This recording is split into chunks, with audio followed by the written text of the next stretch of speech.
Манас улуттук академиясында жаңы деңгээлге карай маанилүү кадам ташталды.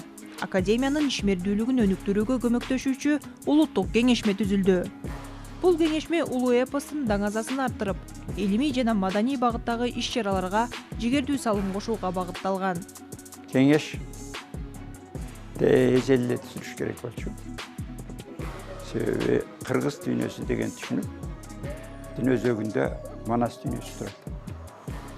Ал эми Манас дүйнөсү көп кылымдан чогулган, биздин улутту сактай турган, анан улуттун куту жашырылган сыр. Ошондуктан биз ошол сырга жетиш үчүн далаалат аракет кылышыбыз керек. Ал эми кутун кармана билген эл ал узак жашай алат, түбөлүккө жашай алат. Ошол жер үстүндө мисалы жашоо турган кезде, ошондуктан биз Манас дүйнөсүнө терең аракет кылышыбыз керек. Улуттук кеңештин курамында Кыргыз Республикасынын эл артисти Түгөлбай Казаков, тарых илимдеринин доктору профессор Сулайман Кайыпов, академик Абдыллажан Акматалиев, Кыргыз Республикасынын эл жазуучусу Кайрат Иманалиев, тарыхчы Кыязмолду Касымов, серепчи Асылбек Кожобеков, коомдук ишмер Аймен Касенов, Кыргыз Республикасынын баатыры Медеткан Шеримкулов, Кыргыз Республикасынын эмгек баатыры Аскар Салымбеков, Жогорку кеңештин депутаттары Камила Талиева, Мирлан Самыйкожо, Кыргыз Республикасынын эл акыны Жедигер Саалаев, саясий илимдердин доктору Алмазбек Акматалиев, Кыргыз Республикасынын эл жазуучусу Асан Жакшылыков, Кыргыз Республикасынын эл артисти Рыспай Исаков бар. Буга чейин академиянын алкагында окуучулардын кеңеши болуп келген, редакциялык кеңештер болгон. Бирок биз ошол редакциялык кеңештен дагы, окуучулар кеңешинен дагы бөлөк жаңы бир улуттук кеңешти курамын тааныштырып, бири-бири менен түзүп, бекитип, добушка коюп, маселелерибизди ортого салып, стратегиялык пландарыбызды, жакын каралыктагы пландарыбыздын бир канчасы менен тааныштырдык. Мен ойлойм, бул кеңеш Кыргызстанда Манас дүйнөсүн, деги эле кыргыз мамлекеттүүлүгү үчүн ополтодой салым кошкон элибиздин жакшыларынан куралган кеңеш. Бул бир гана Манас академиясы үчүн эмес, деги эле Манас эпосун, Манас дүйнөсүн таанытууда, Манас аталышын сактоодо жана жайылтууда, аны даңазалоодо мамлекет үчүн бир арка бел болуп бере турган абройлуу кеңеш болот деп мен ишенем. Себеби курамын көрдүңүздөр. Иш-чарада академиянын аткарган иштери жана келечеги талкууланып, ушул жылдагы иш планына ылайык маанилүү маселелер каралды.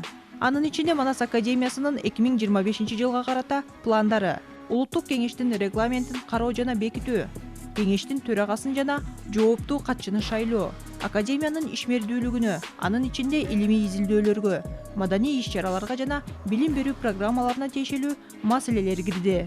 Өкмөт тарабынан бекитилген токтомубузга карата моундай жазылыптыр, моундай иштерге көрбөй жатабыз, моундай иштерге бергиле, баланчалыктар бар, могу деп чыкпай жатат деген кандай сунуштарыңыздар бар? Текстологияны негиздеп текстологторду даярдаш керек. Ал текстологтор Манастын ар бир тамгасын, ар бир сөзүн, ар бир тыбышын коргоп, текстке достоверность берет. Азыркы күндө мындай актуалдуу эмес нерселерге биз көңүл бурбайлы. Ошону биринчиден эң нече стратегияга чогулуп, максаттарды иштеп чыгышыбыз керек. Мен ошону сунуш берели. Мына мисалы үчүн Манас эпосунун топонимкасы бар. Ооба. Мына Манас Семетей Сейтектин топонимкасы Сагынбай менен Саяпов айтты да, бизде китеп чыккан. Эгерде мисалы кошуп туруп, кошумчалап туруп, мына чыгаралды. Керек болот да, мына ушундай бир конкреттүү иштер башталды. Ар бир манасчынын да эмне сыр жатат. Ар бир манасчынын өзгөчөлүгү эмне. Ошо варианттарды изилдөө маселеси менимче жана стратегия деп атпайсызбы? Ошондогу чоң багыттардын бири болуш керек да. манасчыны манасчыдай жаздырып алыш керек да. Биринчи маселе. Бүгүн ошол нерсени ишке ашырыш керек деп ойлойм. Ага чейин ким манасчы эмес, аны эргеш керек. Эпикалык ой жүгүртүү деген эмне экенин билген, орус тилдүү кыргыз акын жигит которуш керек. Орусча, англисчеге ошондой эле кыргыз, англис тилин абдан суудай билген кыргыз которуш керек. Бирок ал тиги поэзияны, адабиятты жакшы билген киши болуш керек. Антесе сапаттуу котормо болбойт экен. Манас академиясы жөнүндөгү жобого анан мыйзамга негизделген абдан такталган бир өзөктүү стратегия дейбиз, концепция дейбиз, программа дейбиз. Ошону түзүп алып анан ошондон баштаганыбыз оңой болчу. Бул изилдөөнүн ар кайсы багыттары кириш керек.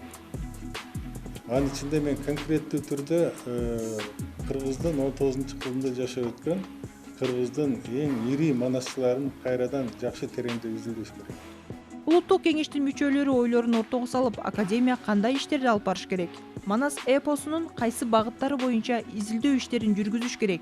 Эпосту которуу, жайылтуу жана башка ушундай маселелерде пикирлерин билдиришти. Манастанууда ушу эң негизги илим ушу текстология болуш керек эле. Манастын текстин изилдениши.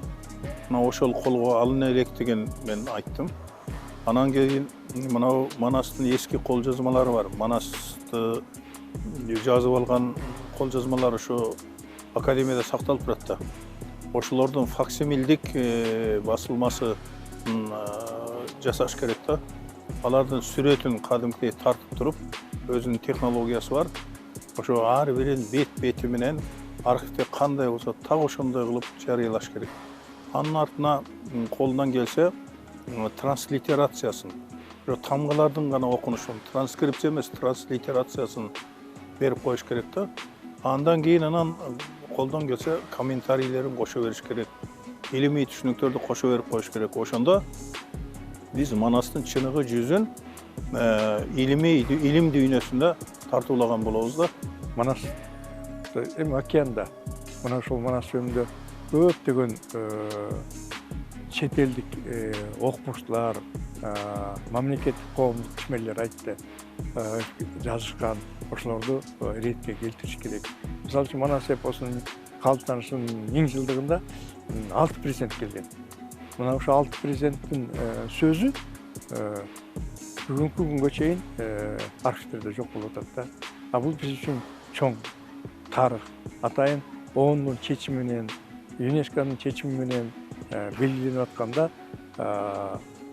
ошол мамлекеттердин президенттери келип сүйлөгөн сөздөрү да бизге маанилүү болуп эсептелет да. Ушул Манас жөнүндө кандай пикирлер болсо ошонун баарын жакшылап жыйнаш керек. Улуттук кеңеш түзүлүп турат. Негизги максаты жөн гана жайылтып коюу эмес, анын адамзатка керектүү бүгүнкү заманда колдоно турган жагдайдагы маселелерин дагы алып чыгуу жана коом менен кошо жашатуу болуп атат да негизги максаттары. Ошону менен катар ошол уңгубуздан урап калбай, баштапкы калыбында сактап калуу. Өзүнүн руханиятыбызды дагы, улутубузду дагы, жан дүйнөбүздү дагы сактап калуу. Ошол калыбынан жандырбай өнүктүрүү болуп атат. Кеңешменин мүчөлөрү бир добуштан кеңештин төрагасы кылып, Манас улуттук академиясынын президенти Азиз Биймырза уулун шайлады. Белгилей кетсек, бул кеңешме академиянын ишин дагы да бекемдөөгө, жаңы демилгелерди көтөрүүгө жана Манас эпосун дүйнөлүк аренага кеңири даңазалоого багытталган маанилүү чечимдерди кабыл алат. Бул кадам улуу мурастын түбөлүктүүлүгүнө кызмат кылып, келечек муундарга даңктуу тарыхты жана нукура руханий байлыкты жеткирүүгө жол ачат.